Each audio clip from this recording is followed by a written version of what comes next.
not motivated to go on with this life. And because we are dead inside, we are not fearing to die now. So you are the people to save us. Thank you so much. Na Mungu awabariki. Asante. Wa mwisho ni Murang'a Massive. Soko Moko. Karibu. Habari yenu. PLP. PLP. PLP. Kama hatutakuwa na sauti, na mnajua Kasongo ni mtu wa sauti, atatufunika, si ndio? Akuwe na sauti ya pesa na ya mdomo, atatufanya nini? Sasa ndio maana nasema tukisema PLP wasikie tuko hapa pamoja. PLP Unite Liberate. PLP. Sisi tukiwa campus ndo tulisema inchi haiendi vizuri, na nyinyi mkatunga nini mkono, si ndio? Asanti sana mama juu ya kuona vijana twaweza, na kwa hakika tutaweza. La kwanza ni kusema manyumbani twendeni tukiambia vijana wachukue nini vitambulisho, maana wanasema they don't vote. Raundi hii wataweka kuweka. Ama mnasema nini? La pili, 1,000 ya mama inalisha familia yote. Kwa hivyo tukiwa na kiongozi mama, tunajua ya kwamba inchi itapata unawili na itapata prosperity, si ndio? La tatu, uchungu wa mwana aujuaye ni nani? Ushawaisikia mama ameiwa mtoto? Ushawaisikia mama akisema mtoto achomwe? Watoto wanauawa juu ya watu ambao hawajui uchungu ya nini? Ya mwana. Wacheni tushikilie mama na tuseme ni wakati wa Kwani hamujaamua ni wakati wa mama? Ni wakati wa mama. Hebu tuone kwa ishara ya mikono. Mama hoye! Mama hoye! Mama tosha! Mama tosha! Mama tosha! Asanteni sana. Naitwa Soko Moko kutoka Murang'a. Asante Soko Moko. Wa mwisho huwa anaitwa Secretary General wa Youth League ama jeshi ya mama. Si usimame waone nguo ya jeshi bwana. Jeshi ya mama, karibu 30 seconds. Vijana oye. Vijana oye. Wamama oye. Wamama hai. Mimi naitwa Kenywa Njeri, na mimi ndiye Secretary General, mtoto wa mama, si ndio? Na mama si mnamuona ni simba? We una expect mtoto wa mama ambaye ni simba akue sungura? Lazima akue nini? Mtoto wa simba ni nini? Wacha tuseme hivi ya kwamba sisi kama youth, kama kuna mtu ambaye ametufinyilia ni Kasongo. Kasongo one term. Kasongo ameiba pesa ya help. Kasongo one term. Mukomen ameua Gen Z. Mukomen one term. Sudi amesema tupigwe tuuliwe. Sudi one term. Watu wa Nyeri na waomba, ikifika hiyo time mtakuta watu wengi ambao wako na tumbo kubwa, lakini na waomba hivi, na hata nyinyi mkiona manyumbani, mama akona watoto wengi, akona wa mahana, si mnaona yeye akona watoto wengi na akona siba mingi. Naomba nyinyi wote mkienda, hao watu wazee wote mtoe wote, tuambie one time tuweke Gen Z. Tutaweka ama tutaweka? Tutaweka ama tutaweka? Asante sana na mbarikiwe. Asante sana. Watu wa Nyeri msiangalie tumbo, watu wa Kirinyaga msinichukie juu ya tumbo. Mungu awabariki. Ai, makofi kwa Gen Z, makofi kwa Gen Z. Gen Z mupo. Ai, asanteni sana. Na tumefurahia sana kwa ni mwamko mpya wa chama, au sio? So in the next progress, I would want to introduce just wave our NMC members, na watu wa Kajiado hapa ndio mtu wenyu anaingilia. Si mnaelewa on that the reason why tunafanya hivi ndio tuweze ku bring ile sura nzima ya Kenya. Si ndio all faces ziko represented. So Kajiado, mnajua Jacob? Mnamjua? This is our new member of the NMC.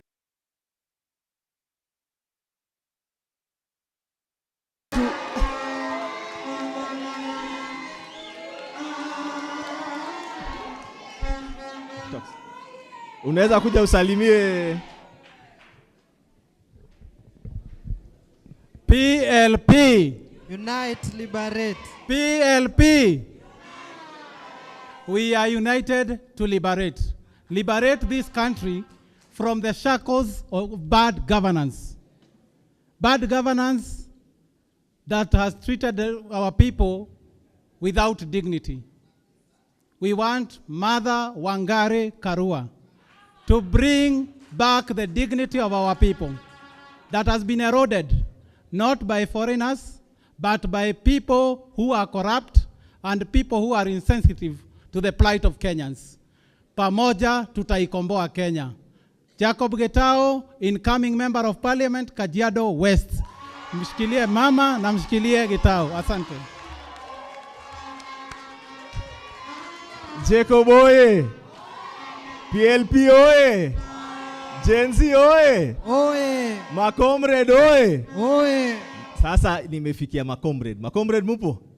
Wangapi wamepita mtihani, wangapi wameanguka mtihani? Kuna mwalimu hapa, najua aliwapitisha sana.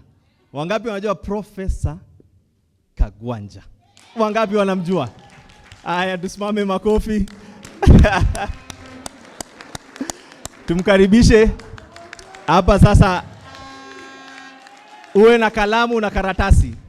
Kalamu na karatasi. Anakuja ku-inject knowledge. Au sio? Karibu Prof. Sasa si darasa, hii ni siasa. Hii ni siasa.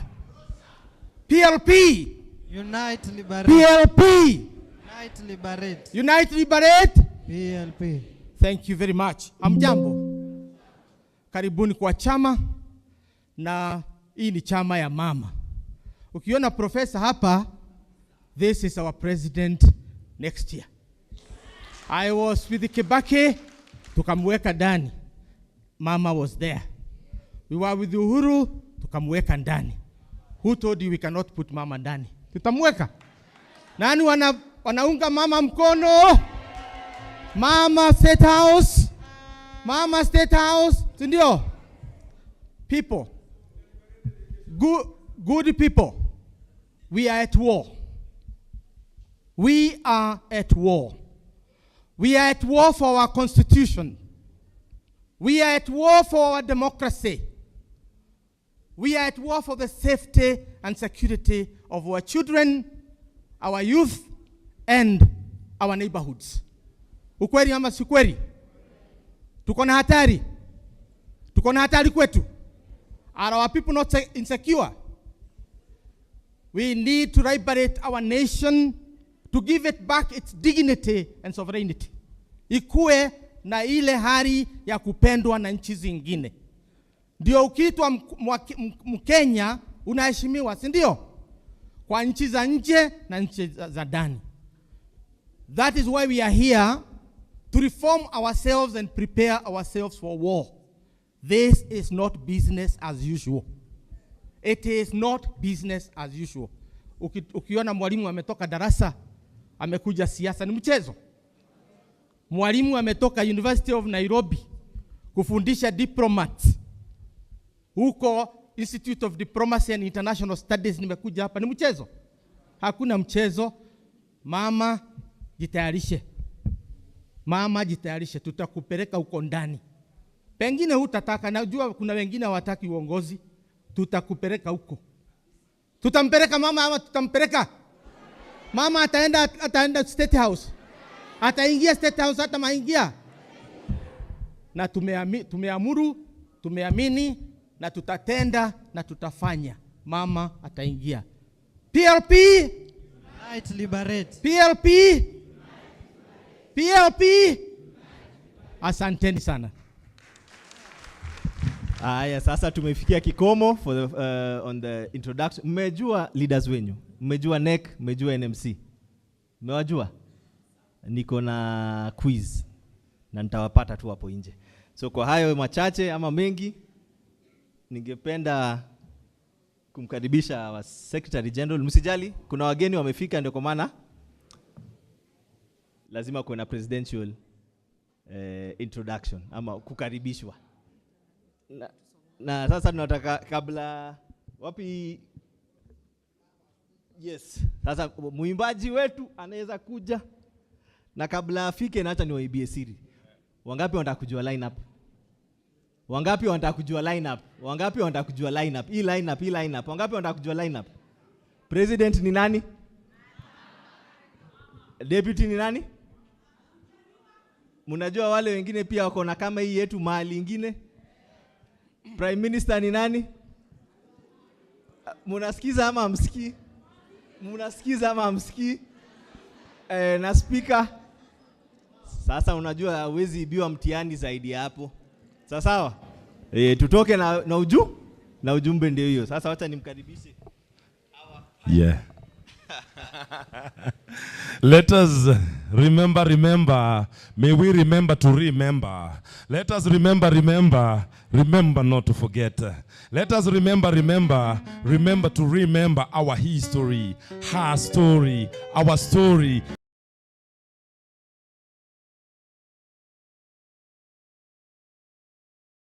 The story is still untold. Let us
forget the great hero, fighter of the workers in Kenya, Makan Singh Nashege.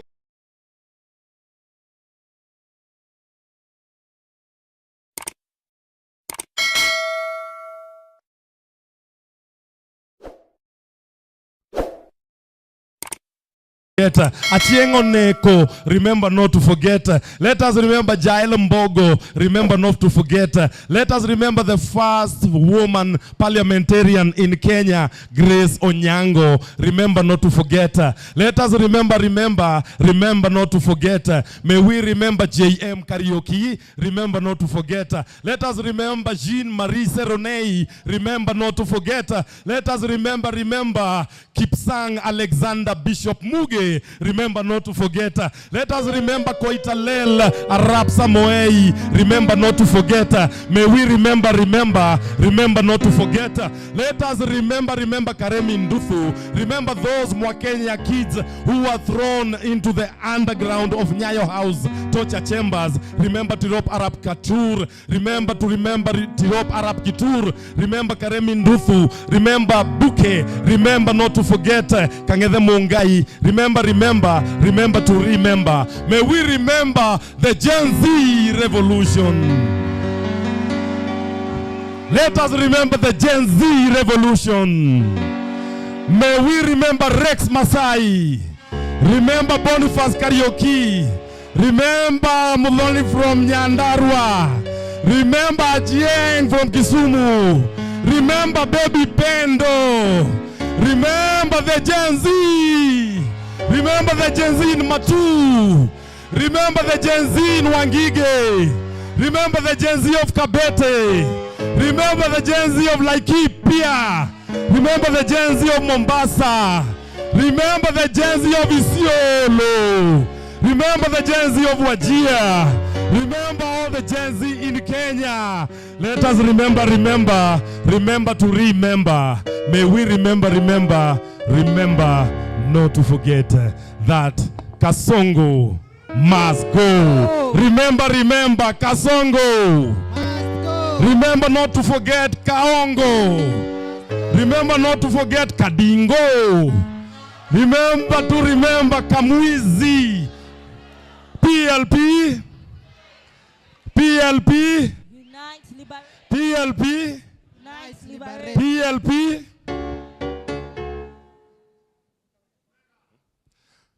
Huyu anatoka mahali inaitwa Bondo, na yeye ni mmoja wa field marshals. Atuongoza wimbo unaitwa Weka Wega, anaitwa Empress Marion Oyoko. Take it away. Weka wega, ni wewe ika. When you do good, you do it to yourself. Weka wega, ni wewe ika. When you do it to yourself. Machozi yanidondoka nikisema masalheri. Ndugu twakuenzi sisi, semi kwa heri. Weka wega, weka wega, ni wewe ika. When you do good, you do it to yourself. Weka wega, ni wewe ika. When you do good, you do it to yourself. Weka wega, weka wega, ni wewe ika. When you do good, you do it to yourself. Weka wega, weka wega, ni wewe ika. When you do good, you do it to yourself. Machozi yanidondoka nikisema masalheri. Ndugu PLP twakuenzi sisi, semi kwa heri. Machozi yanidondoka nikisema masalheri. PLP twakuenzi sisi, semi kwa heri. Weka wega, weka wega, ni wewe ika. When you do good, you do it to yourself. Weka wega, ni wewe ika. when you do good, you do it to yourself. Weka wega, ni wewe ika. When you do good, You do it to yourself. Weka wega, ni wewe ika. When you do good, you do it to yourself. When you do good, you do it to yourself. When you do good, you do it to yourself. when you do good, you do it to yourself. Yourself. Comrade PLP, loving comrades, here you are, far away from home. Yes, we love you, still we need you for the things You've you've done for us. Nishuja wazalendo we, Nishuja. Nishuja nandegwa njiro, Nishuja. Nishuja wazalendo we, Nishuja. Nishuja nandegwa njiro. Nishuja. Oh, ndiyo maana, Ndiyo maana tunasema nishuja. oh, ndiyo maana, Ndiyo maana tunasema nishuja. oh, ndiyo maana, Ndiyo maana tunasema nishuja. oh, ndiyo maana, Ndiyo maana tunasema nishuja. Nishuja shujaa na Jeni we. Ni shujaa. Ni shujaa Jeni wetu. Ni shujaa. Ni shujaa na Meja Don. Ni shujaa. Ni shujaa na Meja wetu. Ni shujaa. Ndio maana. Ndio maana tunasema ni shujaa. Ndio maana. Ndio maana tunasema ni shujaa. Ndio maana. Ndio maana tunasema ni shujaa. Ndio maana. Ndio maana tunasema ni shujaa. Ni shujaa kama we. Ni shujaa. Ni shujaa comrade commander. Ni shujaa. Ni shujaa commander we. Ni shujaa. Ni shujaa comrade wetu. Ni shujaa. Ndio maana. Ndio maana tunasema ni shujaa. Ndio maana. Ndio maana tunasema ni shujaa. Ndio maana. Ndio maana tunasema ni shujaa. Ndio maana. Ndio maana tunasema Ni shujaa manzo we. ni shujaa. Ni shujaa manzo wetu. Ni shujaa. Ni shujaa wewe my lawyer. Ni shujaa. Ni shujaa wakili manzo. Ni shujaa. Ndio maana. Ndio maana tunasema ni shujaa. Ndio maana. Ndio maana tunasema ni shujaa. Ndio maana. Ndio maana tunasema ni shujaa. Ndio maana. Ndio maana tunasema ni shujaa. Ni shujaa Bashir wetu. Ni shujaa. Ni shujaa Asha Bashir. Ni shujaa.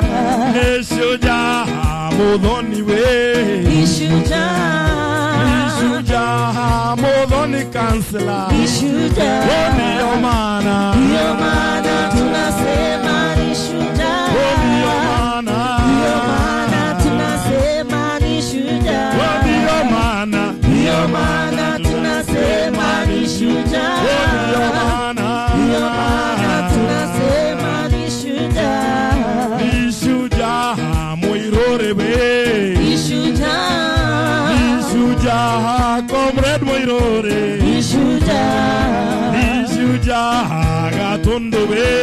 Ni shujaa. Ni shujaa comrade wetu. Ni shujaa. Ndio maana. Ndio maana tunasema ni shujaa. Ndio maana. Ndio maana tunasema ni shujaa. Ndio maana. Ndio maana tunasema ni shujaa. Ndio maana. Ndio maana tunasema ni shujaa. Ni shujaa Kiambaa we. Ni shujaa. Ni shujaa Kiambaa yetu. Ni shujaa. Ni shujaa Kikuyu we. Ni shujaa.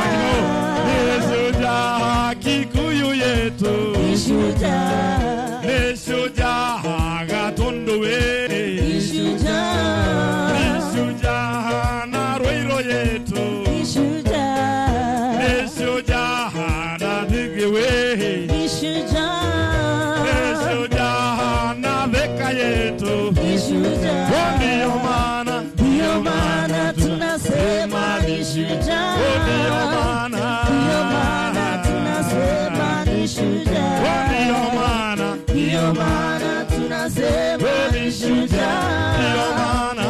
Ndio maana tunasema ni shujaa. Ni shujaa na Juja we. Ni shujaa. Ni shujaa Laikipia we. Ni shujaa. Ni shujaa Isiolo we. Ni shujaa. Ni shujaa Mandera yote. Ni shujaa. Ndio maana. Ndio maana tunasema ni shujaa. Ndio maana. Tunasema ni shujaa. Ndio maana. Ndio maana tunasema ni shujaa. Ndio maana. Ndio maana tunasema ni shujaa. Ni shujaa kina mama wetu. Ni shujaa. Ni shujaa, ni shujaa, kina mama wote ni shujaa, ni shujaa, mama PLP ni shujaa. Ndio maana tunasema ni shujaa, ndio maana tunasema ni shujaa, ndio maana tunasema ni shujaa, tunasema ni shujaa, ni shujaa Kabete we, ni shujaa, ni shujaa Kiambu yote, ni shujaa, ni shujaa Murang'a we, ni shujaa, ni shujaa na Kirinyaga, ni shujaa. Ndio maana tunasema ni shujaa, ndio maana tunasema ni shujaa, ndio maana tunasema ni shujaa, ndio maana tunasema ni shujaa, ni shujaa Murang'a yote, ni shujaa, ni shujaa Gĩcigo nzima, ni shujaa, ni shujaa na Embu we, ni shujaa, ni shujaa na Meru yote, ni shujaa. ndio maana tunasema ni shujaa, ndio maana tunasema ni shujaa, ndio maana tunasema ni shujaa, ndio maana tunasema ni shujaa, ni shujaa na Rock we, ni shujaa, ni shujaa na Rock yote, ni shujaa, ni shujaa Kimunge we, ni shujaa, ni shujaa Kajiado yote, ni shujaa. ndio maana tunasema ni shujaa, ndio maana tunasema ni shujaa, ndio maana tunasema ni shujaa, ndio maana tunasema ni shujaa, ni shujaa Kajiado we, ni shujaa, ni shujaa Gitao we, ni shujaa, ni shujaa Kajiado we, ni shujaa, ni shujaa Kajiado yote, ni shujaa. ndio maana tunasema ni shujaa, ndio maana tunasema ni shujaa, ndio maana tunasema ni shujaa, ndio maana tunasema ni shujaa. Tulijifunza wimbo asubuhi, PLP hayaya, PLP hayaya, PLP hayaya, PLP hayaya, PLP hayaya, PLP hayaya, PLP hayaya, PLP hayaya, PLP hayaya, PLP hayaya, PLP hayaya, PLP hayaya, PLP hayaya, PLP PLP unite and liberate, Unite and liberate, unite and liberate, unite and liberate again, unite and liberate, PLP unite and liberate, PLP unite and liberate, unite and liberate.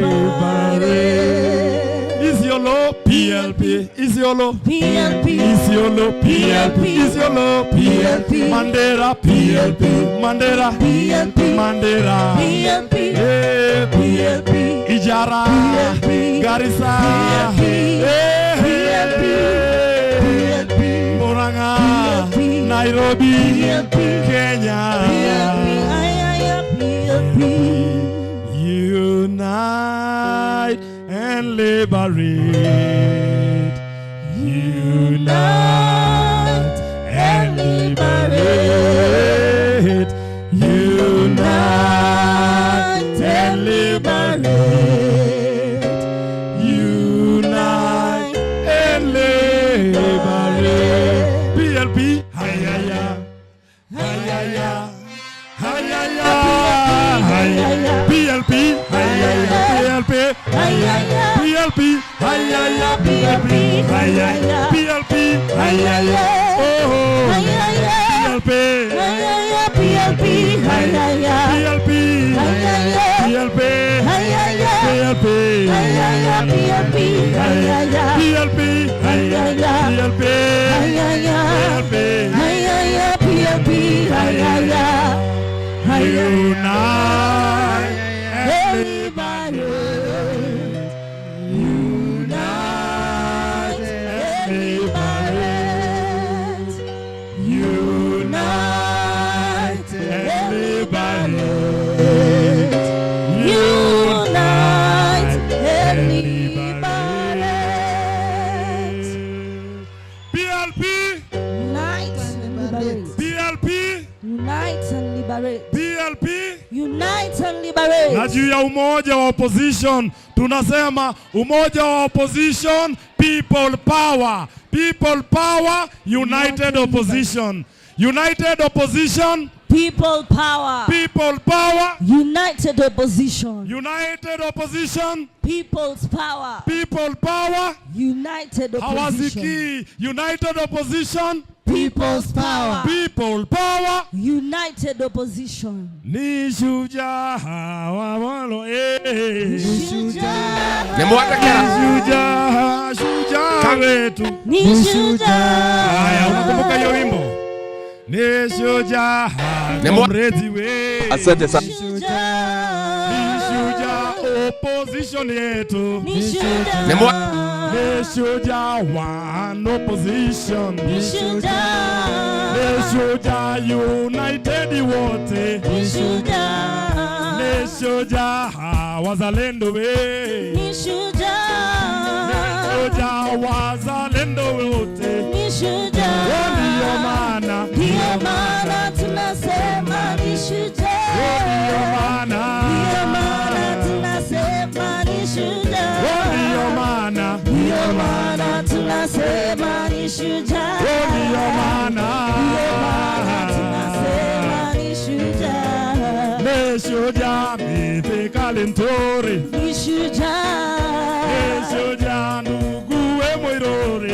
Ni shujaa. Ni shujaa na ndugu we. Ni shujaa. Ni shujaa Kalonzo Musyoka. Ni shujaa. Ndio maana, Ndio maana tunasema ni shujaa. ndio maana, Ndio maana tunasema ni shujaa. ndio maana, Ndio maana tunasema ni shujaa. ndio maana. Ndio maana tunasema ni shujaa. Ni shujaa Justin Muturi. Ni shujaa. Ni shujaa Eugene Wamalwa. Ni shujaa. Ni shujaa Profesa Kagwanja. Ni shujaa. Ni shujaa Gitau Kajiado. Ni shujaa. Ni shujaa Edwin Loiro. Ni shujaa. Ni shujaa Edwin Waroiro. Ni shujaa. Ndio maana, Ndio maana tunasema ni shujaa. ndio maana, Ndio maana tunasema ni shujaa. ndio maana, Ndio maana tunasema ni shujaa. ndio maana. Ndio maana tunasema ni shujaa. Ni shujaa Kalonzo Musyoka. Ni shujaa. Ni shujaa Kalonzo Musyoka. Ni shujaa. Ni shujaa Linturi we. Ni shujaa. Ni shujaa na ndugu yetu. Ni shujaa. Ndio maana, Ndio maana tunasema ni shujaa. ndio maana, Ndio maana tunasema ni shujaa. ndio maana, Ndio maana tunasema ni shujaa. ndio maana, Ndio maana tunasema ni shujaa. rigiji. Nishuja. Nishuja na rigiji. Nishuja. Nishuja na rigiji. Nishuja. Nishuja na rigiji. Nishuja. Ndio maana. Ndio maana tunasema nishuja. Tunasema nishuja. Tunasema nishuja. Ndio maana. Ndio maana tunasema nishuja. Ndio maana tunasema nishuja. Nishuja Martha Karua. Nishuja. Nishuja Wangare Karua. Nishuja. Nishuja mzalendo we. Nishuja. Nishuja na Martha wetu. Nishuja. Ndio maana. Ndio maana tunasema nishuja. Ndio maana. Ndio maana tunasema nishuja.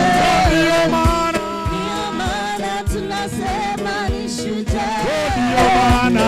Ndio maana tunasema nishuja. Nishuja na nyinyi wote. Nishuja. Nishuja PLP yote. Nishuja. Nishuja na jenzi we. Nishuja. Nishuja na jenzi wote. Nishuja. Ndio maana. Ndio maana tunasema nishuja. Ndio maana. Ndio maana tunasema nishuja. Ndio maana. Ndio maana tunasema nishuja. Ndio maana. Ndio maana tunasema nishuja.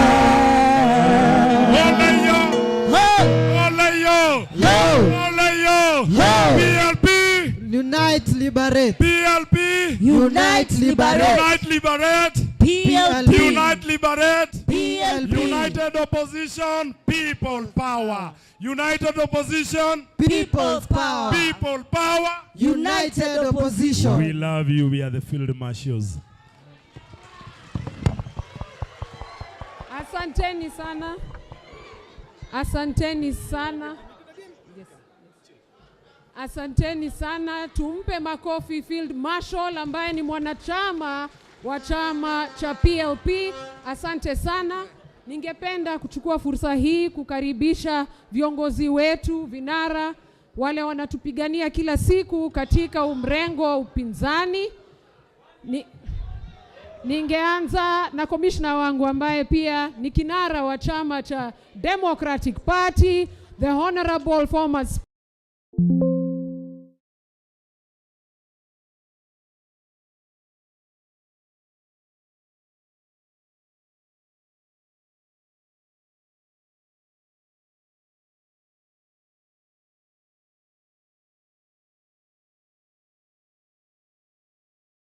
Speaker Justin Muturi,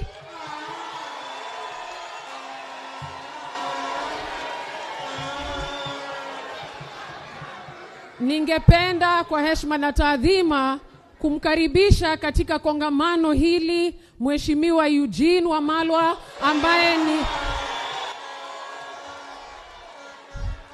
kinara wa chama cha DAPK. Ningependa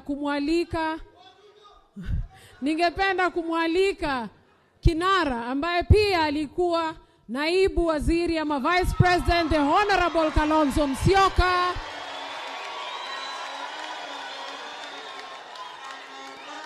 Ningependa kumwalika kinara wa chama cha DCP ambaye pia alikuwa naibu waziri.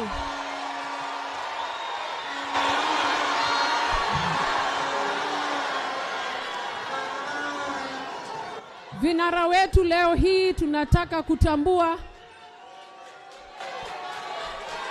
Asante sana. Asante sana. One time. Wamesikia, asante sana. Leo vinara wangu mnaona wana PLP wana furaha kwa sababu tunaamini safari ya kutuma mtu mwingine nyumbani ni leo. Na tunaanza rasmi kutoka kongamano hili la People's Liberation Party. Kwa hivyo ningependa kualika vinara wetu katika kongamano letu. We don't take it for granted. You had other things to do, but you decided to grace this special day. I want to say thank you, and to all elected leaders who are here. Najua mtatambulishwa na vinara wenu. Yangu ni kuambia asanteni sana.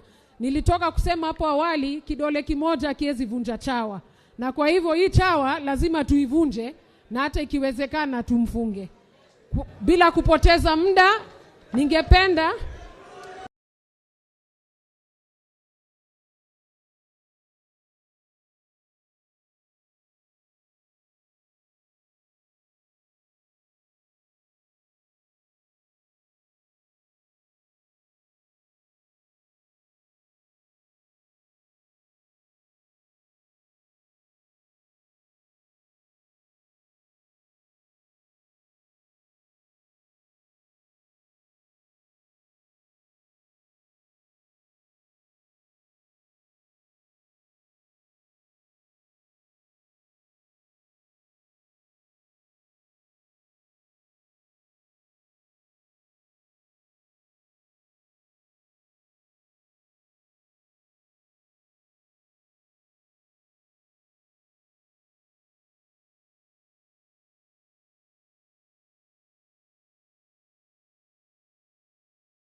vinara wetu katika kongamano letu.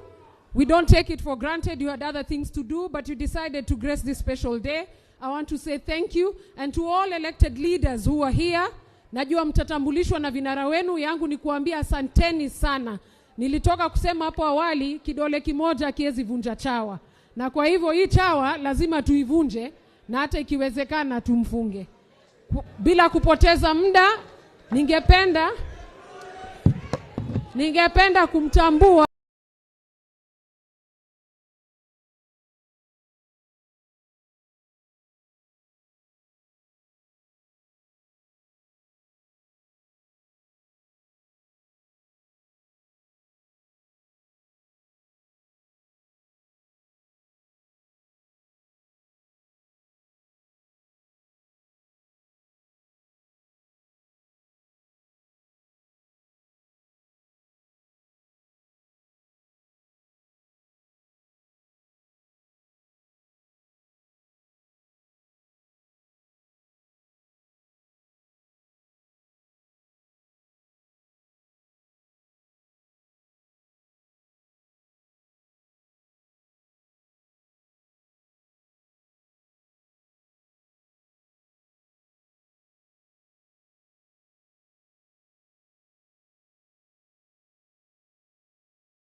Of corruption.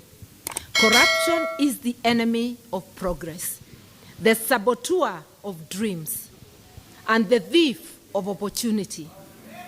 In my presidency, the corrupt will face justice. No matter their rank, tribe, or political connection, impunity will end. Our courts, our police, and our public offices will once again serve the people and not the powerful. Because today, institutions are serving the powerful instead of serving the people. We envision a government where every citizen is protected. Never again will Kenyans disappear in the night. Never again will mothers weep for sons and daughters stolen by abductions, stolen by the bullets. A PLP presidency will guarantee the security and dignity of every Kenyan. We will honor our professionals, teachers, doctors, nurses, and civil servants and others who today must strike and demonstrate for their wages. And our leadership, they will focus on their noble callings, secure in the knowledge that their labor is valued, their rights are respected, and their livelihoods protected. Our economic vision is simple but bold. Fairness and opportunity for all. Taxation will no longer be an oppressive burden, but a fair contribution to real services. We will unleash the potential of our small and medium enterprises, who are 7.4 million. These are enterprises that sustain families, create jobs, reinvest in Kenya, and cumulatively, they are the single largest investor in our country. Never again will the SMEs face discrimination. The regime today gives tax holidays of up to 20 years to investors, foreign investors who bring 3 billion. Can you imagine our 7.4 million SMEs, how many billions they invest in this country? This is our core. These are people deserving of support and partnership with the government so that we are able to consume what they produce and not to export jobs abroad when we are buying things made in other countries instead of buying what is made in our republic. Our policies will end discrimination and empower our people to compete, innovate, and thrive. Healthcare is a right, not a privilege. A Karua presidency will deliver quality, universal healthcare throughout the life cycle. Yani mtoto akizaliwa atapata huduma ya afya mpaka kufa kwake. The life that God has given you, which we call from cradle to grave, to the day the Lord calls you, so that no Kenyan may fear financial ruin when they become ill. You know, today people are selling everything they have to treat the sick. Asante, education too is a constitutional right. We will ensure access to quality education from early childhood through to university. Eliminating corruption and waste so that every shilling meant for education reaches the classroom, not the pockets of entrepreneurs. Agriculture, the heartbeat of our rural communities, will be revived by providing farmers, especially small-scale farmers, with credit, markets, and technology. We will transform subsistence into abundance. Food security is not just about survival. It is about dignity, prosperity, and sovereignty. They say, whoever feeds you will dictate your life. We must be food secure. Delegates, today is not just about PLP. It's about Kenya. It's about the mothers who want their children to dream again, the youth who want to work with dignity, and millions of citizens who want a government that serves, not exploits. What we are having today is an extractive regime worse than the colonial regime. The road ahead will not be easy, but let this conference be remembered as the clarion call. PLP is ready. Martha Karua is ready. Kenya is ready. And together, with humility in our hearts and unity as our shield, we will not only contest an election, we will reclaim our republic. We will take our country back.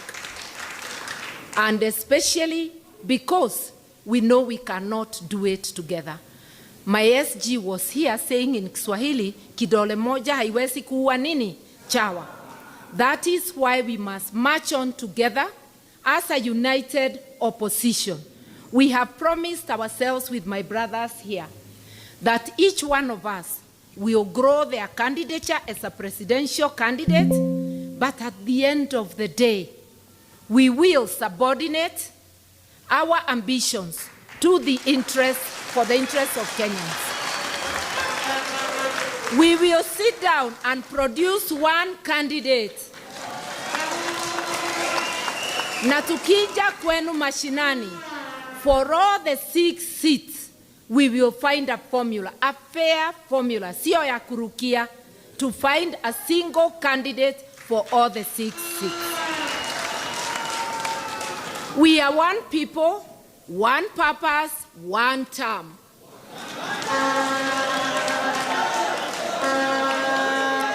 One people, one purpose, one term. Na ndivyo wengine wasifikirie one term ni matusi. I stand before you to tell you that we must demystify power. In Kenya, in East Africa, and in Africa, people get to power and they refuse to leave power. Martha Karua, yours truly, is seeking a single term, one term. I believe that in 5 years it is possible to lay a foundation.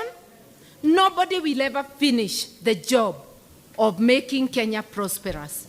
You lay a foundation and you wait for the next team to come and further that.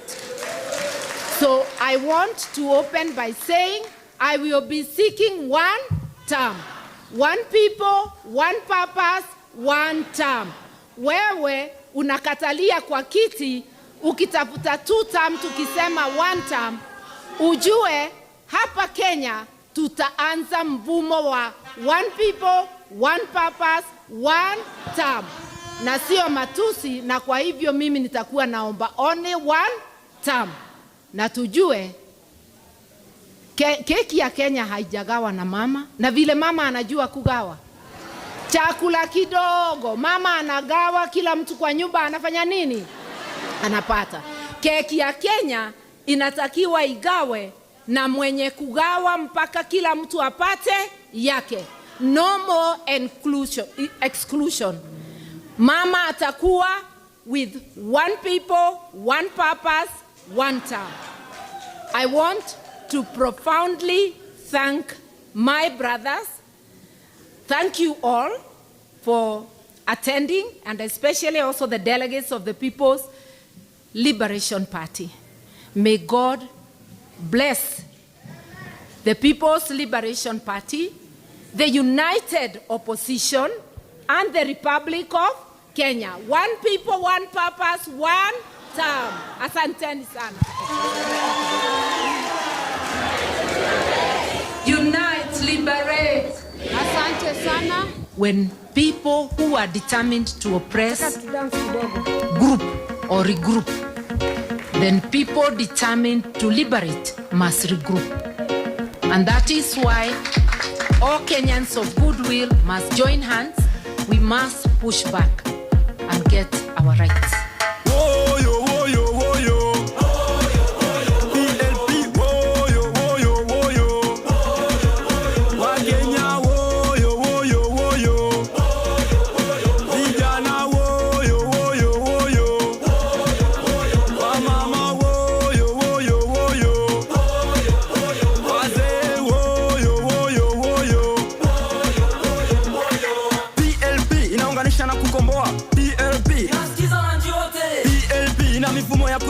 Wakulima wadogo, wafanya kazi wote, wana biashara. PLP Asanteni sana. Hiyo nyimbo mmesikia imetungwa na Youth League. Walitoa nyimbo ya kufukuza kasongo, na ndio nyimbo ya People's Liberation Party, na kutakuwa na nyingi kwa sababu PLP tunasema kuzungumza si lazima kuzungumza kizungu ama Kiswahili. We can do it through art. And I thank the Field Marshal and the Youth League for that beautiful song, and I hope you will play it at the end. It is my honor and duty once more to thank all of you for coming to today's NDC and to remind Kenyans that our vision for a better Kenya starts today to liberate this country. It is quite sad tukiona the political terrain in our country is no longer conducive for Kenyans. Hatuna SHA, healthcare imeanguka. Juzi tumekuwa na shida, umeona Haiti. It is sad, and especially for us as the People's Restorative Justice Commission, to see a vulnerable family crying that wamekuja kuambiwa mtoto wao amekufa, wakisikia kutoka rais mwenye alichukua usukani wa serikali ili aweze kulinda nchi. So as the People's Restorative Justice, a formation from the opposition, we say hatutapumzika because justice must be given to those families, and we say that the law must be followed to the latter. Kwa hayo machache nimesema Jumatatu tuna kazi, sio? Tunaenda kuchukua nini? Tunafanya nini? Hiyo kura tuchukue, tutembee nayo, kwa sababu hao watu hiyo kiburi wako nayo ni kwa sababu wanafikiria watakaa milele. Na tumesema leo ni one term na tutaendeleza hiyo one term, na ni ukweli vile party leader amesema sio lazima tukae pale milele. Ndio maana PLP tumeanza mfumo pia kwa vyama vya kisiasa. Tusiwe na watu wanakaa miaka nenda miaka rudi. Ukiserve term yako kama party leader, nondoka, achia wengine pia wafanye yao. Lakini hatuwafukuzi. Mnakuja pale eminent person, mnatushika mikono na tuendeleze chama. Kwa hayo machache ningependa kumrudisha kinara ili aweze kukaribisha vinara wa upinzani ili waweze kuongelelea masuala ambayo ni muhimu kwa taifa la Kenya. Asanteni sana. Asanti sana SG. Sasa nimwite rafiki yangu na mmoja wa wageni wangu mashuhuri leo, the Honorable Linturi.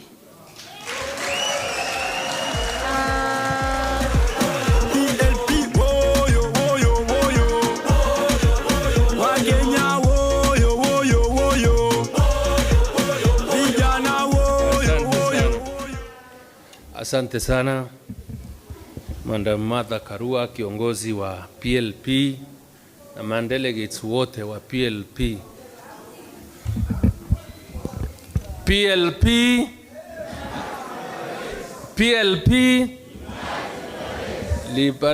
Unite, liberate. Kwanza mimi nashukuru kiongozi wa chama cha PLP Martha Karua kwa kutualika katika mkutano huu, na niseme ya kwamba mama, nimekusikia na nimefurahia. Na wale wengine wako kule wanafikiria one term haiwezi kufanyika, mama amesema yeye anataka nini, so it is possible.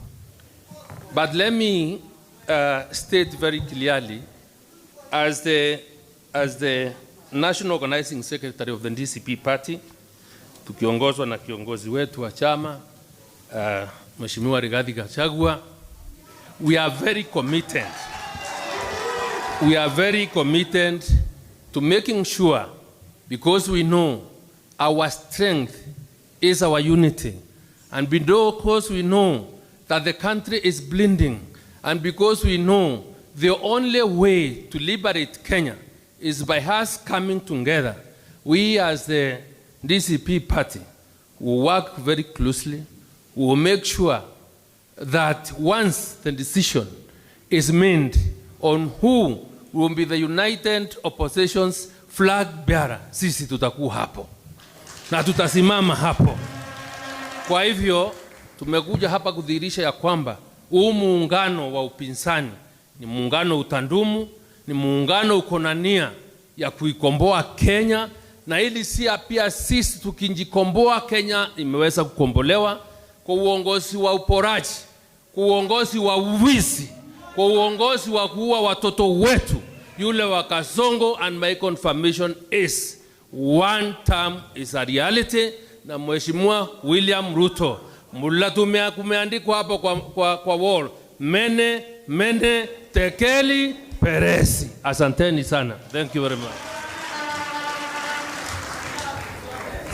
Nitaita mzee mmoja wa PLP, Honorable Mwirore, please come and greet.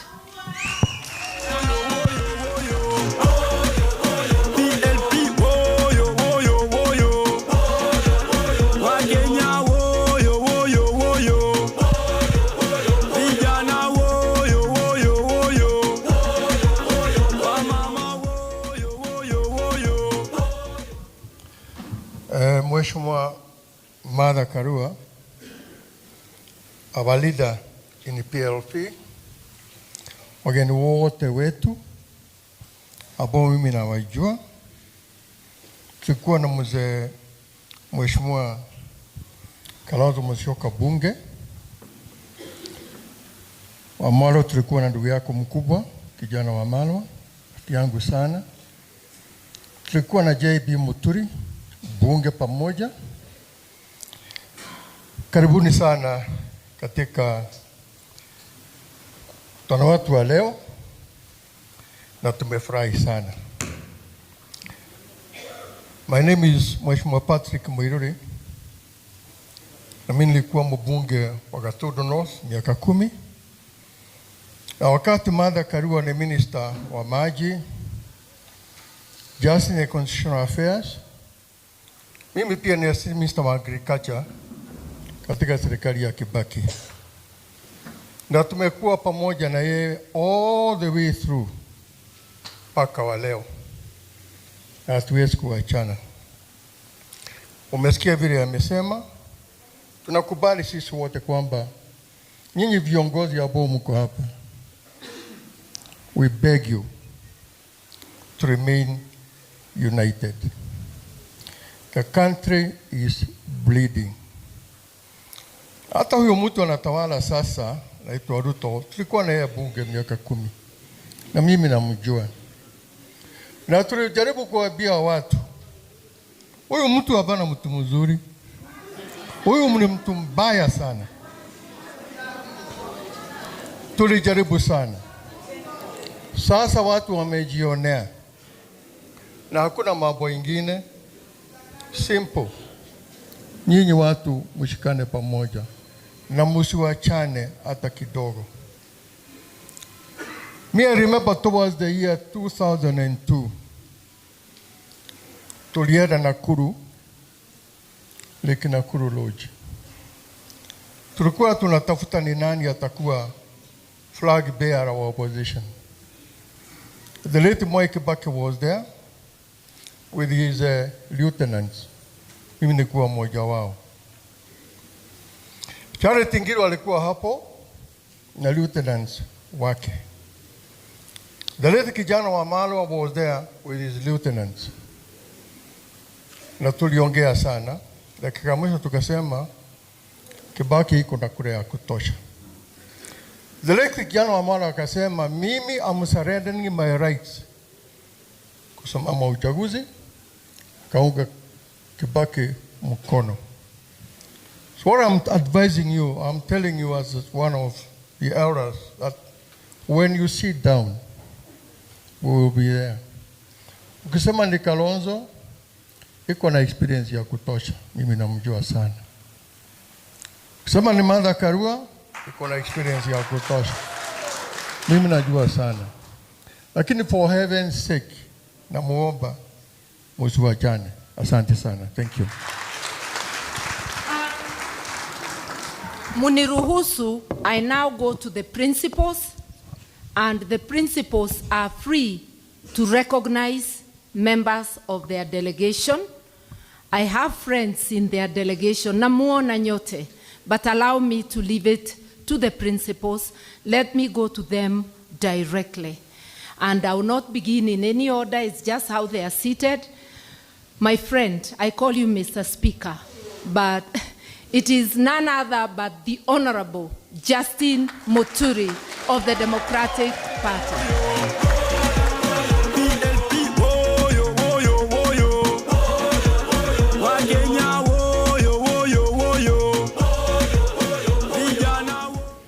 PLP, Unite, Liberate.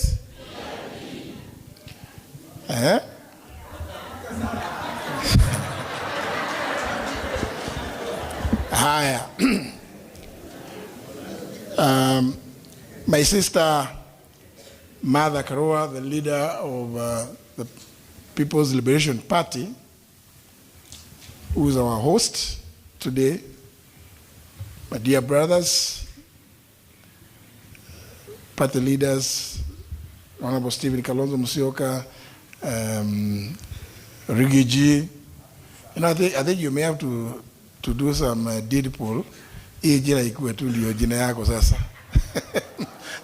good brother and friend Eugene Wamalwa, members of parliament here present, because I have seen a number here, including former members of parliament, delegates wa PLP. Nataka kuanza na jambo fupi sana,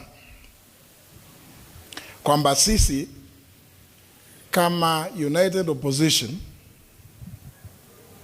are happy to be here with you to prove to the country, because we've been seeing a number of doubting Thomases making claims about the place of the United Opposition.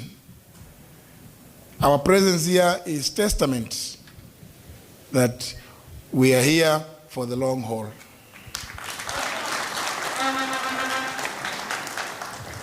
Mukituona hivyo, we are here for the long haul to accomplish the one-term mission.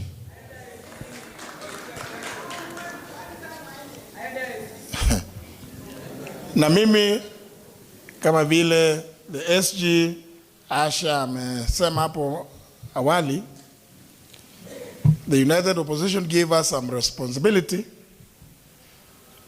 to address the issue of restorative justice to the many Kenyans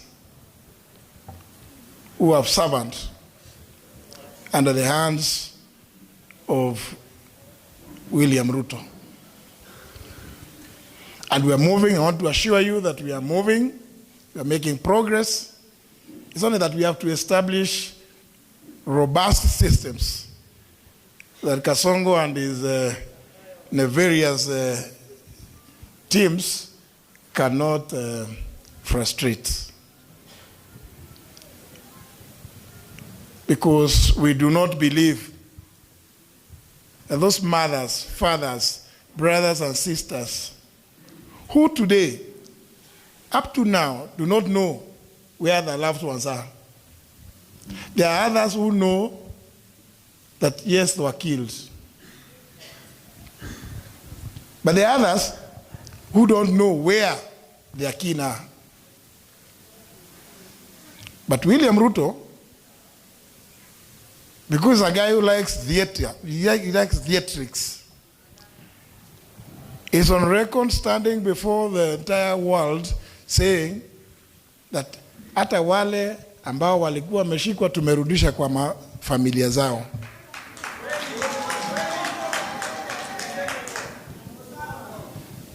Tukamuuliza, kama umewarudisha unajua pahali walikuwa. Kwa hivyo unajua ni nani alikuwa amewashika. Na wale ambao wameua, wewe unataka tu kwa sababu hii one term, I've always continued to add, Ruto, you must answer for these crimes. It cannot be business as usual. We must make it absolutely clear to anybody and every Kenyan, no matter what station of life you may be, no matter what office you hold, that you cannot take away human life and fail to account. You must be held accountable. Na ndio tumesema, na watu wanaona kama mzaha, and I like what my good sister mother said, we must restore the rule of law.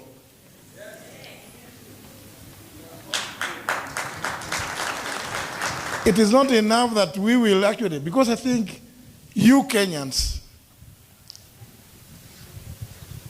what I've heard Patrick Mururi, PK, we used to call him PK Mururi, Mheshimiwa, say, if you see any of us,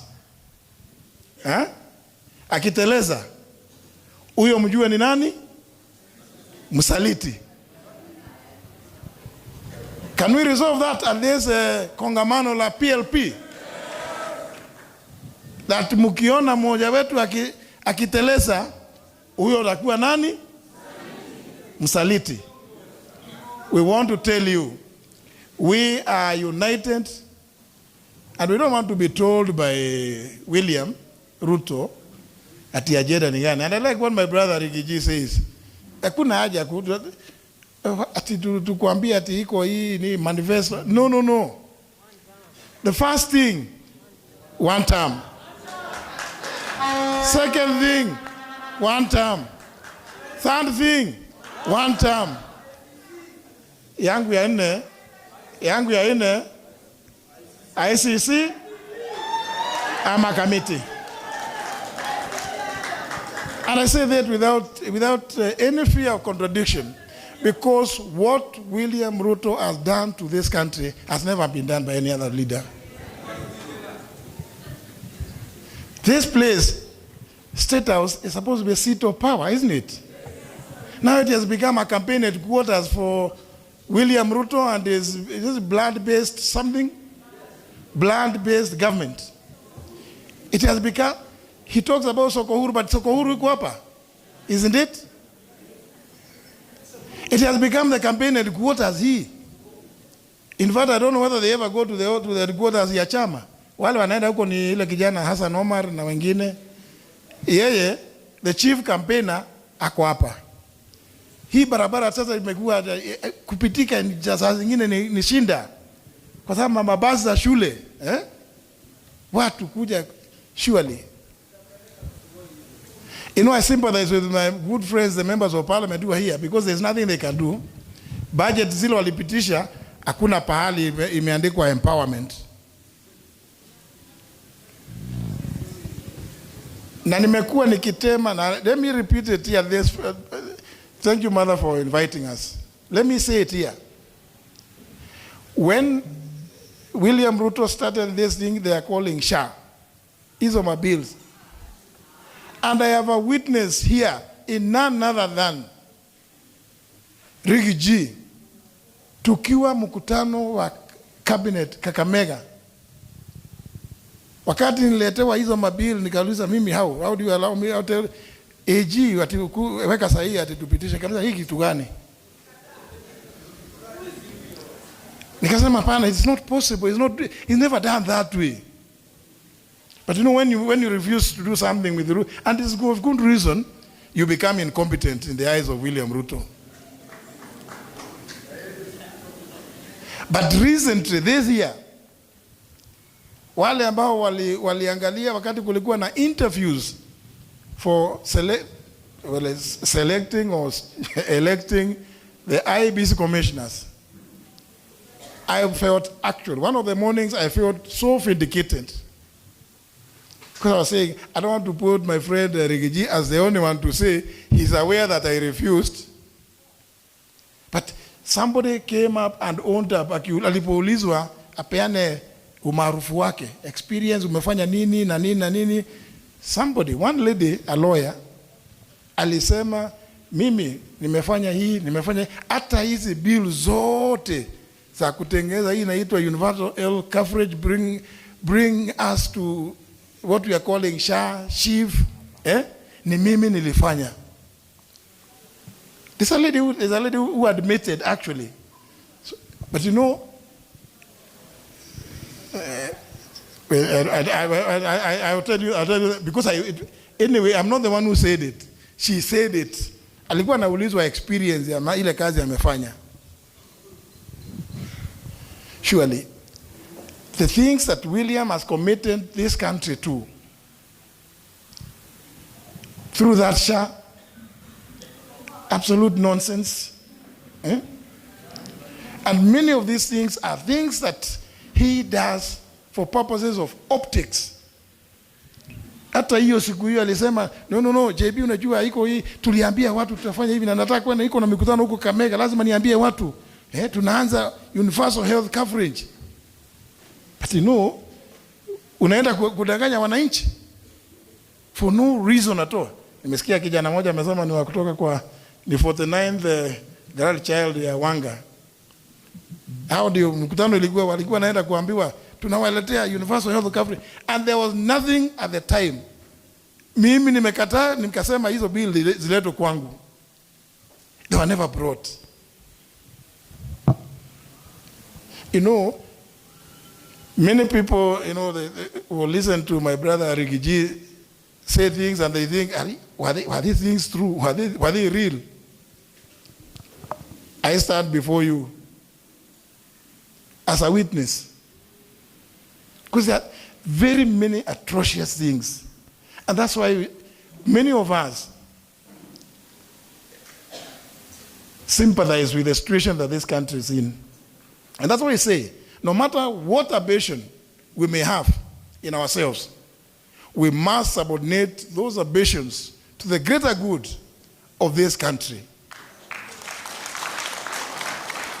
and the well-being of the Kenyan people.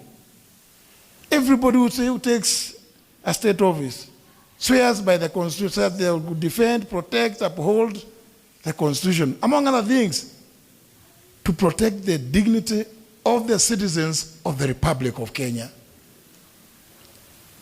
What does it speak of? When the same person who has sworn to do that stands in the public, asema piga risasi mguu.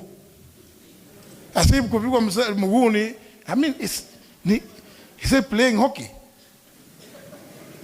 Ama ni nini? It is such as, ati ni kitu rahisi hivi. Maisha ya binadamu imekuwa so cheap, atipiga risasi mguu alafu apeleka hospitali. Ule kijana Rex Masai, ile risasi ilimpiga mguu, si alikufa? So William Ruto cannot escape being held accountable for the lives that have been lost during his term.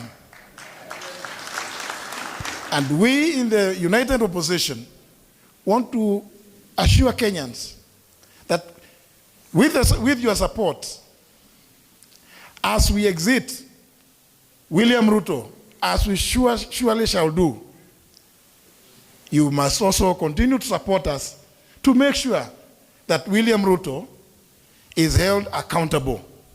Na ile mali ya wananchi ambayo amepora, I don't want to say ati wale watu wamepora. I mean, kwani wamepora, it is under his watch. If there are any other, anyway. Lakini, ile mali ya wananchi ambayo pia amepora, ni lazima arudishe. And I always, there's something I like reminding, because I'm very happy that, my sister mother remembers that thing. Muliona picha William Ruto akiwa kotini, wakiwa wameshtakiwa wakati moja na Joshua Kulei na Same Mwaita, kwa sababu ya ile 291 million walichukua hapa, wakisema wanauzia Kenya Pipeline shamba na bado ni msitu.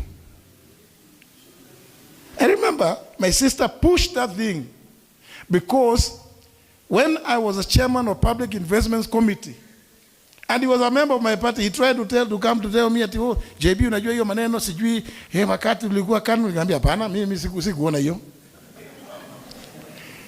We still stood strong and recommended that William Ruto and those who are in his team, including Same Mwaita, because he was commissioner for lands, na Joshua Kulei wapelekwa kotini. And I always feel very happy and proud to associate myself with that decision, because it was taken up, that issue was taken up by my sister here, as she always pushed. So when we stand here to tell you, ati ile amepora, lazima tuwarudishie kwa sababu ni yenu, na hao wenye ameua, he must be held accountable, whether locally or internationally, we mean business. I want to thank you.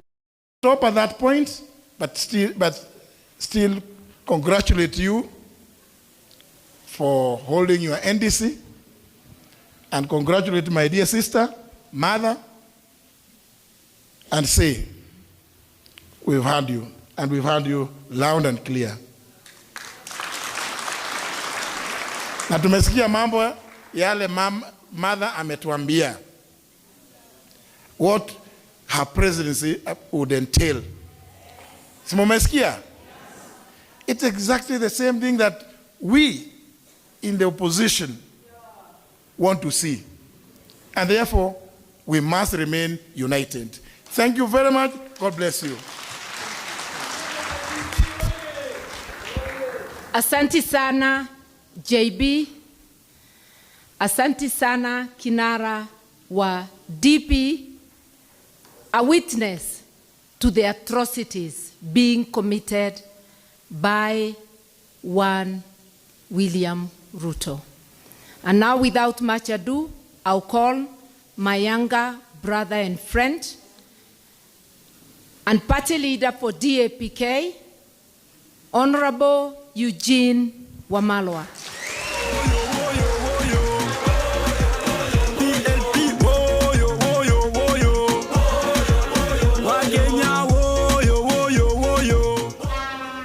PLP, Liberate. PLP, Unite, liberate. Amjambo. Asanteni sana kunipa nafasi hii. May I start by congratulating my big sister, Martha Wangari Karua. I'm told the delegates of PLP today met at the historic Ufungamano grounds, and you endorsed the Honorable Martha Wangari Karua to be a presidential candidate. We are here as witnesses, and we have heard her speak that she is ready to be the 6th president of the Republic of Kenya. And we are here to say congratulations. But also congratulate PLP. We were with you in February when you rebranded your party. We were at Liberation House, you remember? We want to thank you for choosing this site because Ufungamano is a place of great history. And journeys that have begun here have ended up forming government.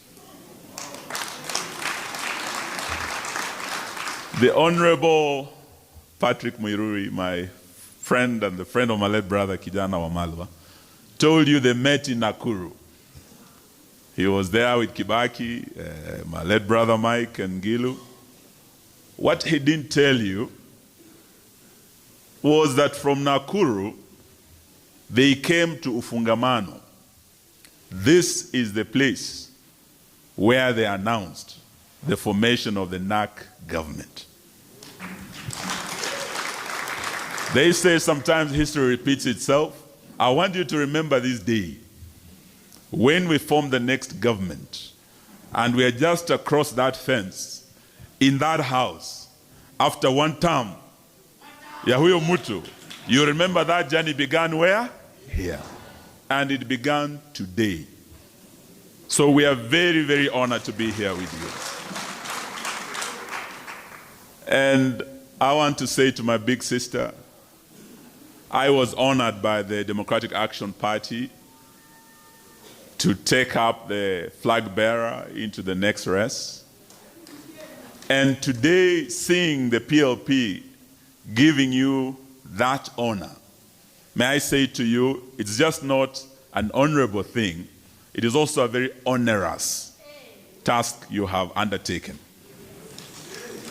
To lead this great party into the next presidential election. But we are here to tell the members of the PLP party, Martha Wangari Karua will not walk alone. We will walk with her. We are here to tell you that unity is not an option. It is an imperative of our time. And we are going to make sure we stay united the way you saw us at Liberation House in February. Si umetuona bado tuko pamoja? Hii safari iendelee isiendelee? Urafiki huu uendelee usiendelee? Sisi tumeamua tutatembea pamoja vile mmetuona hapa hadi mwisho, hadi tuhakikishe one term has happened na mtu amerudi sugoi.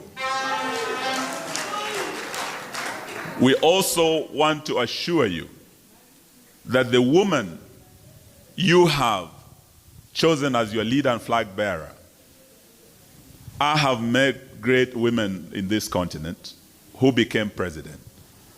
I met President Sall of Ethiopia. I met President Salif of Liberia. I met President Joyce Banda of Malawi. And I have met President Samia, our neighbor here from Tanzania. I can tell you today, Martha Karua is not just qualified like those daughters of Africa. She is more than qualified to be the next president of the Republic of Kenya. And today, I think we're witnessing the history as that journey begins. But also, she has said to you that if from this team she is granted that opportunity, she will be not just the flag bearer of PLP, she will be the flag bearer of the united opposition into that election. And all of us gathered here today will be ready to support her 100% if she is picked as our candidate. She has also said that if there's another one who is picked, she will be behind that person. This is the only way we are going to remove William Samoei Ruto, through unity of purpose and through the words of one great leader, Professor Saitoti, who once said, there comes a time when a nation is more important than an individual. A time is coming when it will be a sacrifice that we must make kukomboa Kenya hii. Kenya will be more important than our personal ambitions. This team gathered here today has made that decision, that we will bear any price, any burden, make any sacrifice to make this a reality and to make William Ruto a one-term president. Are you ready? Yes. I've heard your SG, my good friend, remind you the 29th of this month will be a very important day. I see very many Gen Zs in this hall. Gen Z mupo. You have a date with destiny on the 29th. That day is very important. Saying one term alone is not enough.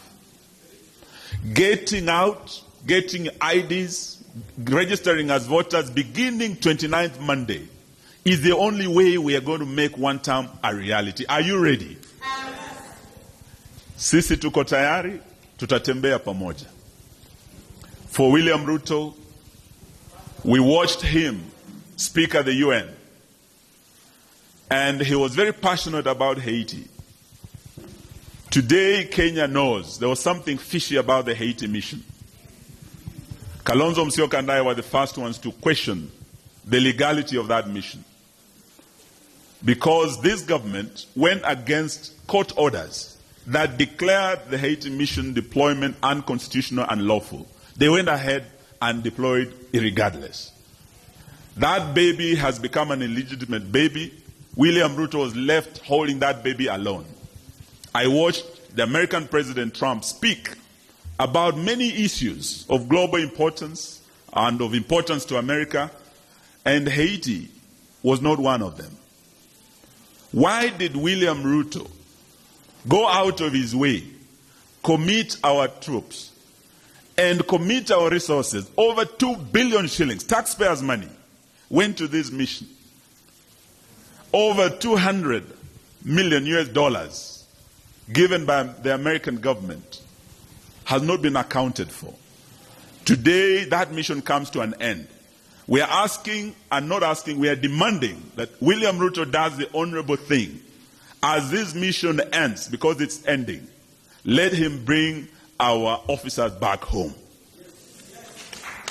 United Nations take over and put in place a peace force that is multinational, that will take that mission to a new level. But even if they do that, there must be a proper forensic audit of that mission, because we believe William Ruto and his cronies, kuna pesa wamekula kwa hiyo mission. Mnakubali afuatwe? So as the united opposition, we are not going to let it lie. We will follow it up on the behalf of the people of Kenya. And we went to Kajiado to bury one of the young people. 3 of them, William Ruto himself acknowledged, passed on. We want to pass our deepest condolences to them.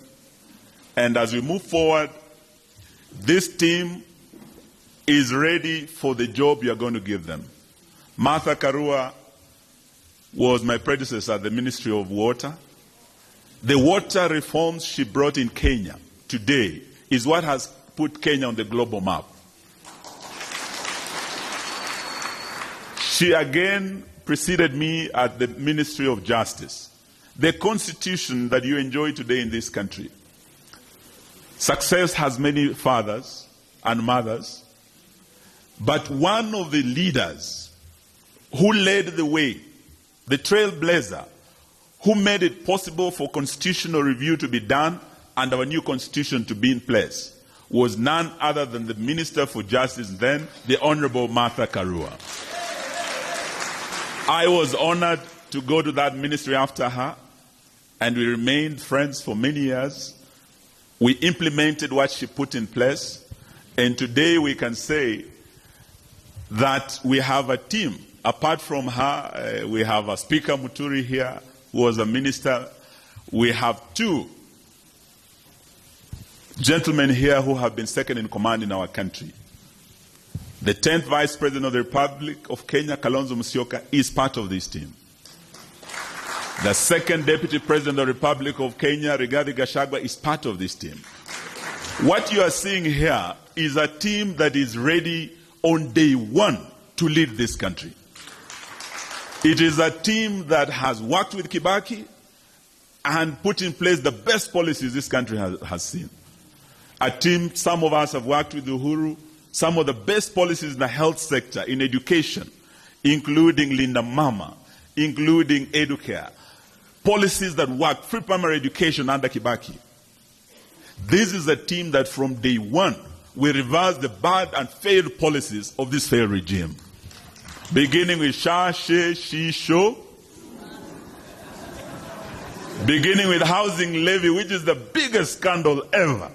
This is the team that's going to reverse all those bad policies and restore the dignity of the pay slip of every Kenyan worker. This is the team that's going to do that job.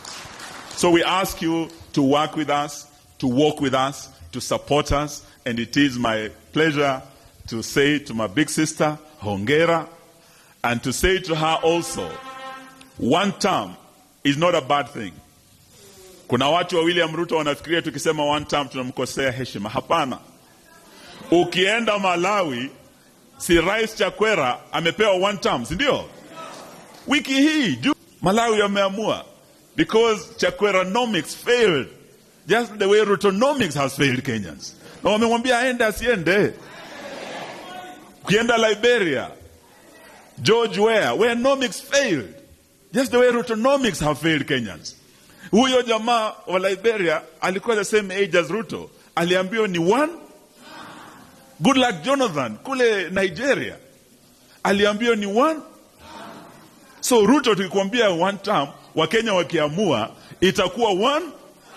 Ama mnasemaje? Na mimi nakubaliana na Martha Karua ya kwamba hata sisi tunaochukua Moi. Jamani, mtakubali hiyo jamani? Nilisikia jamaa anaitwa Faruk Kibet anasema hata mkicheza watabadilisha katiba. Sisi tunawaambia haiwezekani. One term is asante, Mungu awabariki. Thank you, my brother Eugene. One nation, one purpose, one term. Asanteni sana. I will now call my political twin, His Excellency Kalonzo wa Musyoka.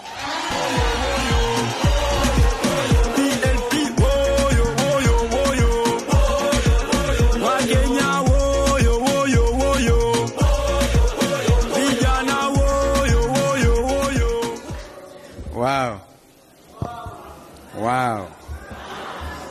PLP. Liberate. Tuungane tujikomboe. PLP.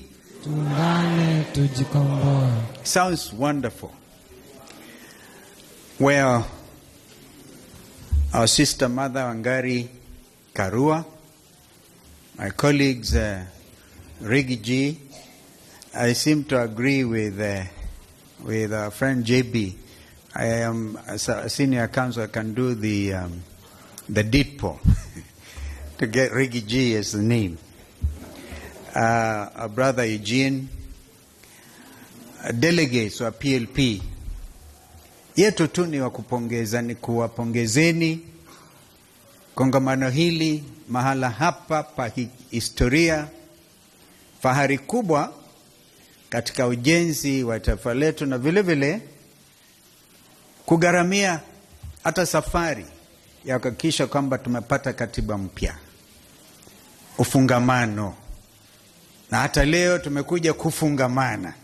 Wangapi wako tayari tufungamane? Wakenya tufungamane. PLP, unite, liberate. Kabla sijasahau, kuna wengine, Mother had given us that leeway to introduce some of the members that are accompanying us. I want to recognize some who are Wiper Patriotic Front already. Nitaanza na kijana Kamau Mbiu,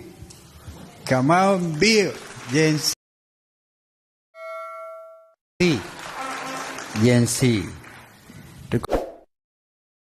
Kuna kijana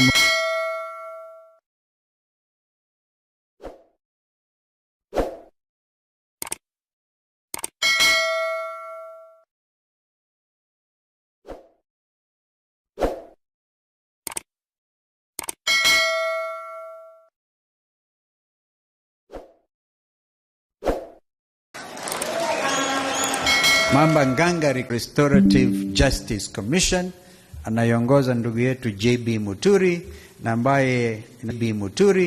na ambaye inashirikisha pia dada yetu mdogo huyu Asha Bashir ambaye ni katibu wa chama cha PLP. Kwa hivyo tumekuja kumwenzi dada yetu huyu na kuambia pongezi. We have known Mother Wangari Karua miaka mingi hiyo, mama mkakamavu, mama haogopi, kamavu, mama haogopi, mama yajua mafikira ya wazalendo, na kama ambaye yeye mwenyewe ameamua hawezi kamwe kusaliti nchi yake, huyu hawezi kuwa msaliti.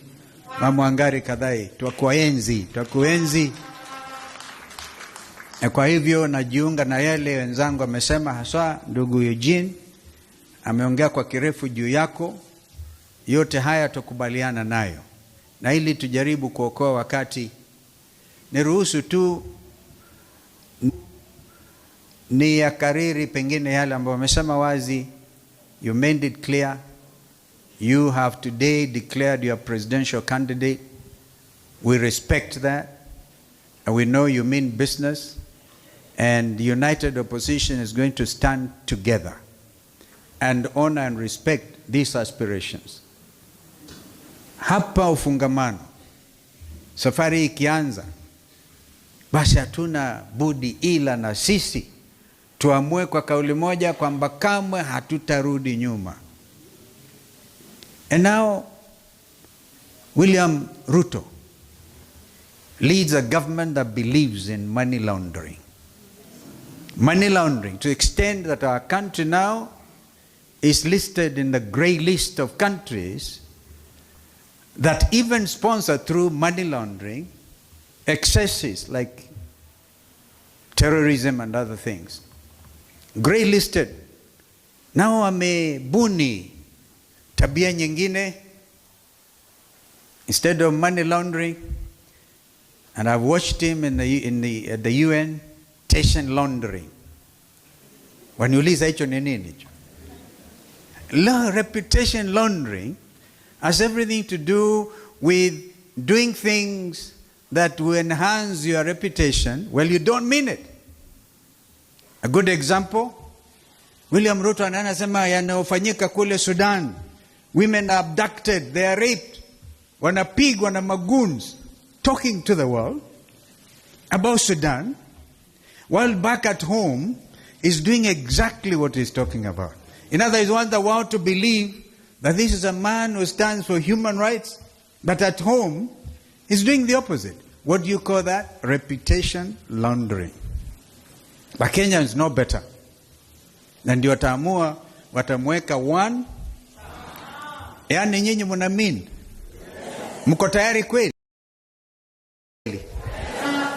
Kama mtayari, tusimame tumshangilie dada yetu Wangari Maathai. Give you a minute.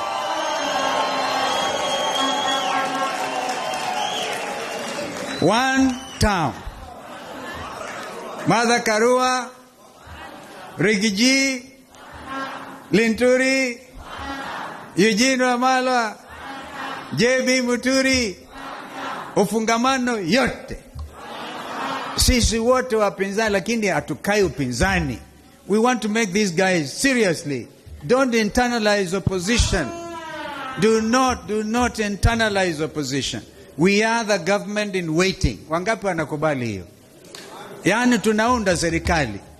Tunaiunda bila wasiwasi, bila uoga, kuogopa yeyote, tukimheshimu nchi yetu kuiweka pahala pake. So I want just to say, Mother, we are very proud of you. We know you've walked this journey together. Some of us have sacrificed. We don't want to also glorify sacrifice. You can never sacrifice enough for your country.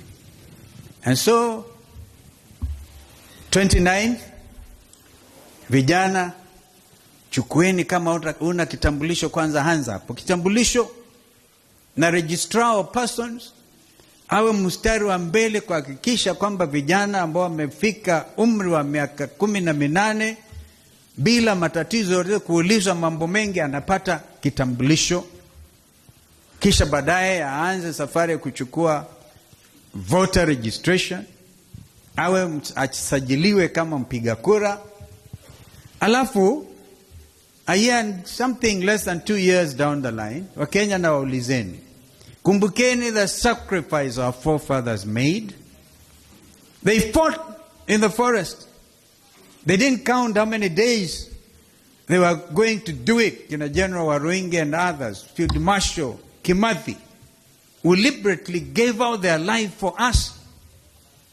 Lakini ikifika kupiga kura, I just want us to do one thing. Because they, through their blood, gave us liberation, political liberation. Hey, goons. Yani ndatafuta jiwe, uachilie Rigijia kitoka Marekani pale kwa flyover, ati gari yake mwagwe pale, agongo. What a shame. A government that believes in goonism. So, that is why we have to now sacrifice a bit more. I'm asking Kenyans, sacrifice for one day. Kina Deda and Kimathi sacrificed a whole lifetime.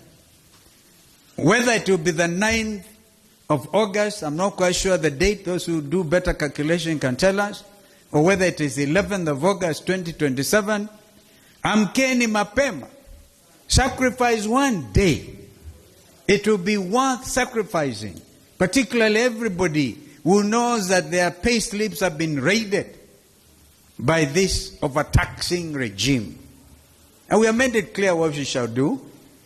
Yes, even as we make it our business to make our agenda item number one term for William Ruto and his cartel, we also must also tell Kenyans what we shall do. Executive order number 1, number 2, number 3, number 4. No state capture. She has been canvassed widely. 104 billion shillings to give a software thing that is giving people incredible financial gain. Na tunajua yanaelekea wapi? SHA. Yes. Even you have a government that said, okay, public-private partnership, Vision 2030 project under Kibaki na Sisi, high grant force, which is supposed to give power supply to the tune of 700 megawatts of electricity. William Ruto shamelessly anaenda kuangalia Renaissance Dam in Ethiopia. And here he is killing that initiative, where he gave international commitment to Prime Minister Sunak of UK then, that this project will continue. Inapita makamiti yote imeidhinishwa, but because he wants to give it to his cartel leaders, anasimamisha. Yesterday I got wind again, yet another Kenyan driving on Mombasa Highway, kijana, young, promising young man, and driving into a trailer, because Mombasa-Nairobi Highway is a killer road. And there are people ready, again through public-private partnership, Usawa and others. Just because they are not your friends, unaweka brakes. We will fast-track these projects, particularly in honor of Mzee Kibaki. We will fast-track them. We know what we shall be doing. We know our country. We know the disadvantage that we have been taken through. But this is your day, Mother. It's not my day. I'm only your twin. And I've come here to tell you, get at it, keep at it.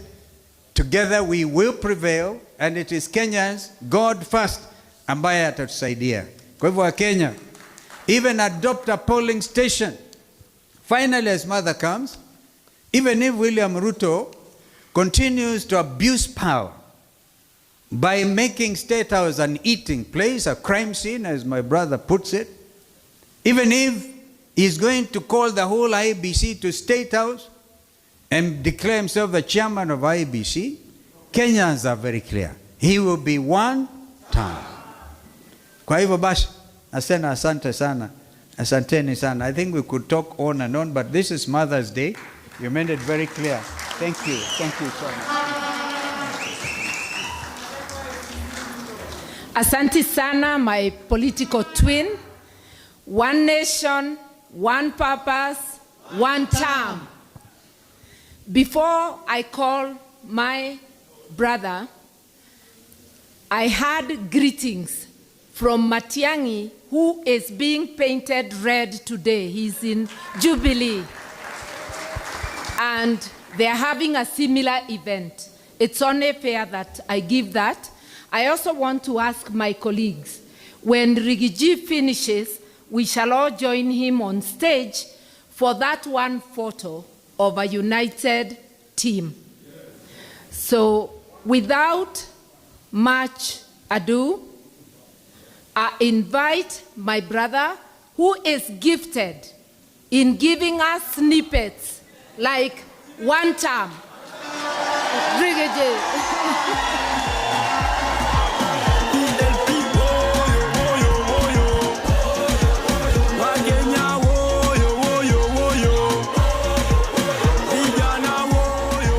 Thank you. Asante sana. Thank you. Please be seated. Thank you. Asante. My sister, the party leader of PLP, the Honorable Mother Wangari Karua, the Iron Lady of Kenyan politics, and the newly unveiled presidential candidate for 2027, fellow party leaders, and distinguished guests of this great congregation, PLP, Unite Liberate, hi cousins, hi cousins, cousins hi, shemeji hi, hi bros, hi sis, asanteni sana. Thank you very much. Let me take this opportunity on behalf of DCP and our supporters across the country, congratulate the Honorable Mother Karua for having been given the green light by her party to be a presidential candidate in the forthcoming general election. Pongezi, my sister. And let me say we are very happy because we now know a good leader is available to lead the country. The Honorable Mother Karua has incredible credentials in matters governance, democracy, justice, and studying family for the people of Kenya. Her stand cannot be compromised by anybody. If there's one leader I believe in this journey, because this journey is difficult. Many will fall by the wayside. Many will be bought. Many will be compromised. Many will waver. But I have no doubt in my mind, like every other Kenyan, Mother Karua will go to the end to liberate this country. We are therefore very happy that her party has endorsed her as a presidential candidate, and as she has said, she has already started convincing us to think whether she can fly the flag. And we are saying women are great leaders in this country. And not just in politics, in every sector.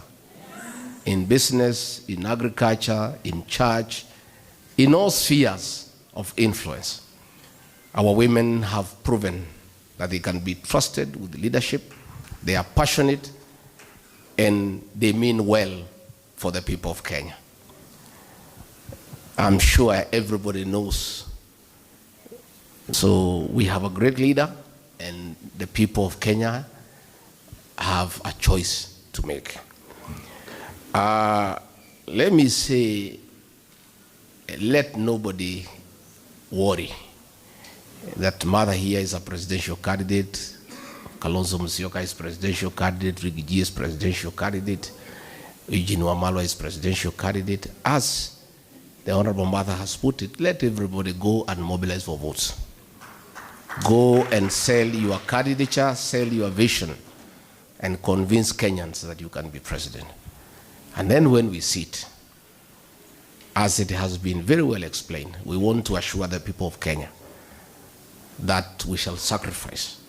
We shall make whatever sacrifices necessary for this country to make sure, under whatever circumstances, we have one presidential candidate to face William Ruto. My sister, I want to assure you, if you convince us, I'm sure you can, that you are the right person. And we will do it the way it has never been done before. And I and my supporters are ready to support anybody whom we agree is the one to face William Ruto. And I will do it. I only have one disappointment in case I'm not chosen. Just one. Just one disappointment. I will miss the opportunity to face William Ruto in the presidential debate. Hiyo mtu tukikutana kwa debate nitamkaanga, lakini that's the only disappointment I would have. But otherwise we'll be available to do what we must do. Isn't it? Let's be watchful and very alert. William Ruto knows his goose is cooked. He knows joint opposition will send him home by 10 a.m. And he has embarked on a very serious scheme to divide the opposition. Be alert. You'll see the next several days the kind of schemes he is having. Creating confusion in the opposition, buying people, dividing others. Let Kenyans stay alert. Luckily for us, Kenyans are very intelligent. They'll know.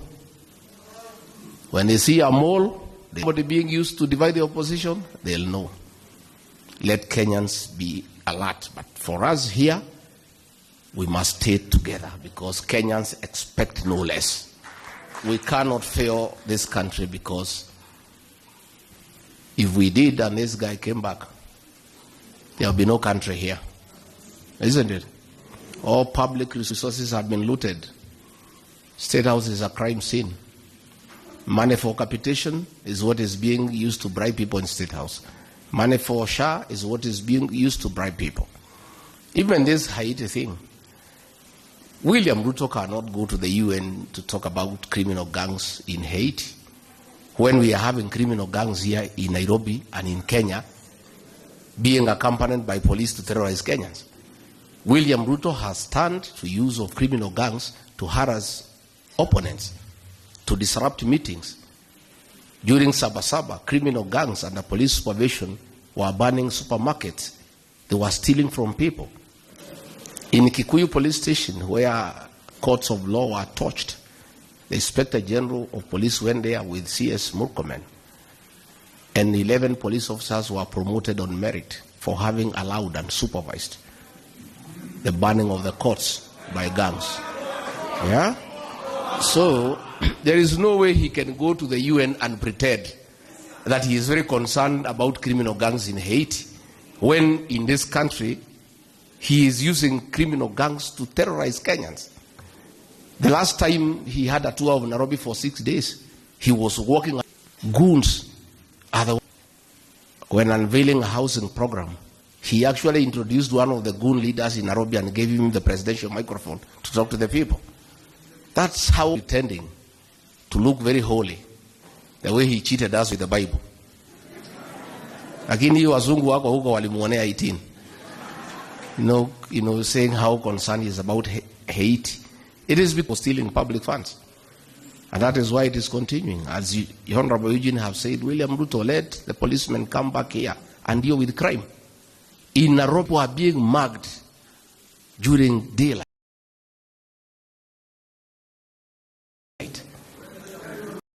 6 p.m.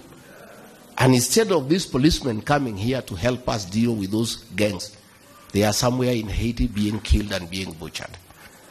I saw him shamelessly condemn the use of arms in Sudan. Yet everybody knows he is the one who is doing business with Hemeti and exporting guns to Sudan to kill women and children. And then he is there at the UN Assembly pretending. This guy is one of the most deceptive leaders we have ever seen in the history of this country. You know, everybody knows the arms in Sudan are from Kenya, and he is the one who is behind it. Then he is there pretending to condemn. You know, so let's stay united. Let us stay focused. We have a job to do. We're going to do it. Kenyans are behind us 100%. It's only we leaders who can let them down. Government, in whatever capacity, whatever role I'll be asked to play, we must restore our nation. You know? And that is the job at hand. We must make sure we have a functioning education system. We have a functioning health system. We bring to an end abductions and extrajudicial killing. We must restore the dignity. And I said the other day, and Ruto was abusing me, I said, the government we shall form, our first job is to abolish the housing levy. Isn't it? Yeah, and these houses, we give them to the county governments to manage them, collect rent, and refund the money they have deducted from the people of Kenya. Yeah? And then, you know, Ruto was crying that we have no brain, you know, because we are saying we must do the right thing. And we allow him to say what he wants to say. But when the votes are counted, you understand who has brain in this country. Yeah? Si imebaki muda mchache sana. Yeah, it's looking ni mbali, lakini ni muda mchache. I heard Musalia saying that in Africa nobody can be one term. Sasa wewe Musalia, hii Malawi, is it in Europe or is it in Asia? Talking about, we saw it in Botswana. You know, these things are happening, and Kenyans are awake, and Kenyans are watching, and they are getting prepared.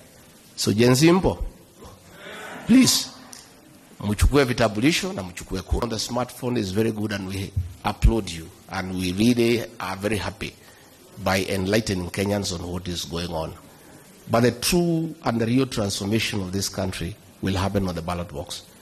You must have the tool of change. The tool of change is the vote. So much as you are passionate on the smartphone, you must go to the next level and register as voters and help restore this country. You owe it to this country, Gen Zs, and you must understand you are the greatest shareholders in this country and stakeholders, because you have longer to live than all of us. So you have a duty to make sure that you are governed properly and the country is run in an efficient manner where there is prosperity. And if you do that, things will be very good. I have many leaders that who are here. We have, of course, the Honorable Mithika Rinturi, the Organizing Secretary wetu, who are DCP. Tuko na the Honorable Maina Kamanda, is the chairman, is the chairperson of the eminent persons in DCP. We have the Honorable Jane Kihara. We have the MP for Ebaka Central, Major Dong. We have the MCA for Kanyenyini in Kangema, Great City. We have the immediate former member of parliament for Moya, Kabinga Wadayu. We have the immediate former MP for Limuru, Peter Mwathi. We have aspirant for Kiambu, Masen Ongari. We have Secretary for Economic Affairs in DCP, Dr. Peter Mbai. We have the MP. We have the Mheshimiwa Karani, the MCA for Utawala. And thank you very much for coming. And then we have our leaders of Gen Z, DCP National Youth Leader, Wanjiko Thega. That young girl was charged with terrorism at the Kahawa Court. This little girl. You know, I don't know why Ruto anaogopa mpaka wasichana kama hawa sasa. This little girl. What harm can this girl do to you? Ati afungo mwaka